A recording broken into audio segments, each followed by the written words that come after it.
I don't know if there was any better way to end week 6 of the college football slate than Miami and what they did to Cal in that fourth quarter and the way it finished and the dramatics. And Reese Davis is hoarse, emptying the tank for the people during a little Sickos Hour special.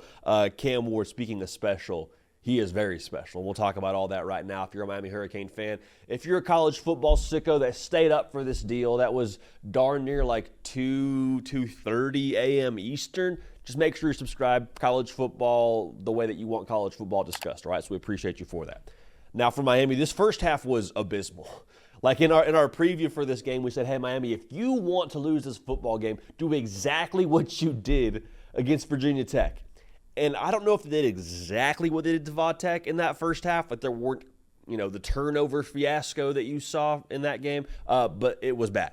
It was bad. You get down early, you dig yourself in a hole that you're down by 20 in the third quarter, and you're like, oh boy. I think it got to actually it was 25 at one point. Like it was not good.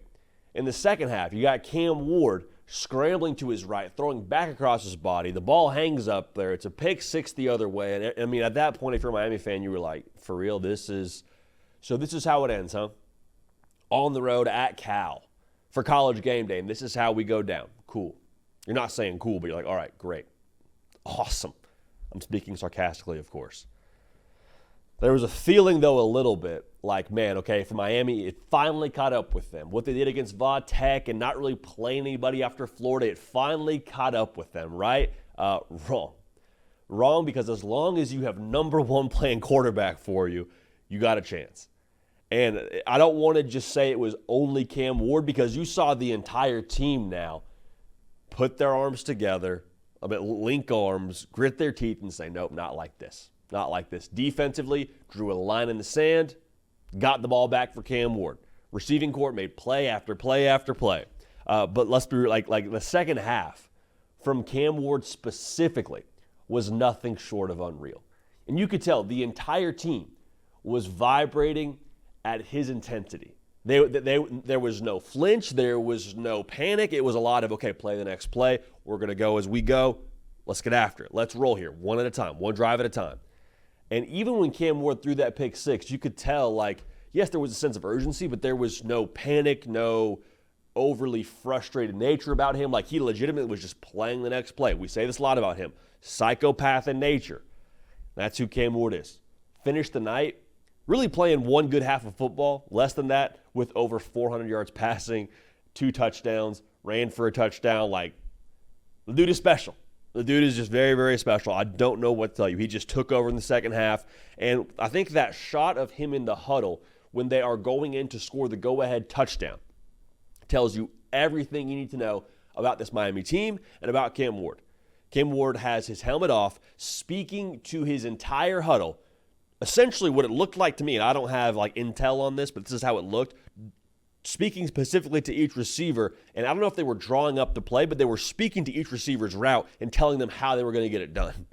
And this is the thing now, like a lot of folks are going to, wake up today and choose, I would say, ignorance on Twitter and say, man, the refs just had an agenda. They gave Miami that football game. You kidding me? That targeting call or that lack of targeting call on Miami, on Cal's quarterback when he's running the football and it was third down and that could have sealed the deal. Listen, I understand that there is a time and place for frustration with officiating, all right? Me personally, I am an Atlanta Falcons fan. I lived through 28-3. And to this day, there's a million things if you're a Falcons fan you could point to and say, well, if that hadn't gone this way, if that didn't break against us, then maybe we have a chance to win that football game. But here's the deal, man. You're up 25 points. If you're going to blame the officiating after being up by 25 points in the second half, who's really at fault there? Who really deserves the blame when it comes down to the way this game went? And I'm not telling you there's not a discussion to be had about certain calls there, and Cam Ward, was he all the way behind the line of scrimmage? Like all these different conversations around the end of the game and officiating and all this, I'm just like, listen, you're up 25 points. If you gave the game to the officials to decide, like that's on you in itself. So if that's really what we're arguing about today, I think we're talking about the wrong thing. Again, Cam Ward, just taking over and being the force that he is.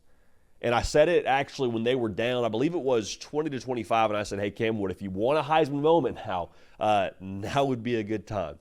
And I don't know if you have your Heisman moment this first weekend of October. I don't really know if that's how it works, but I tell you what, it doesn't hurt.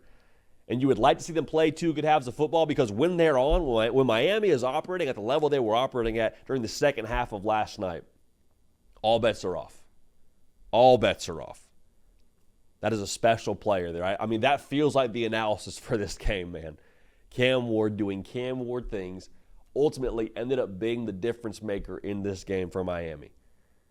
So if this is the firepower they have in their bag at all times, clearly no lead is safe.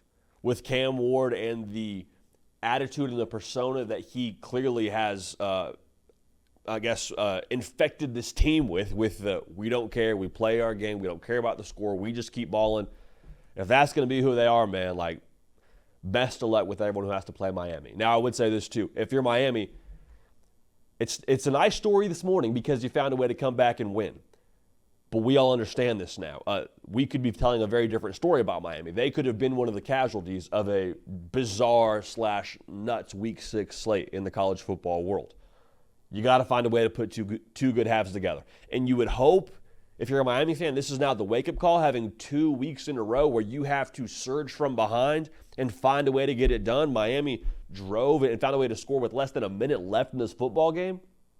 Found a way to get it done, but again, you would hope that you're able to actually play to your own standard early, play mistake-free early, both offensively and defensively, and you're not sitting in this situation.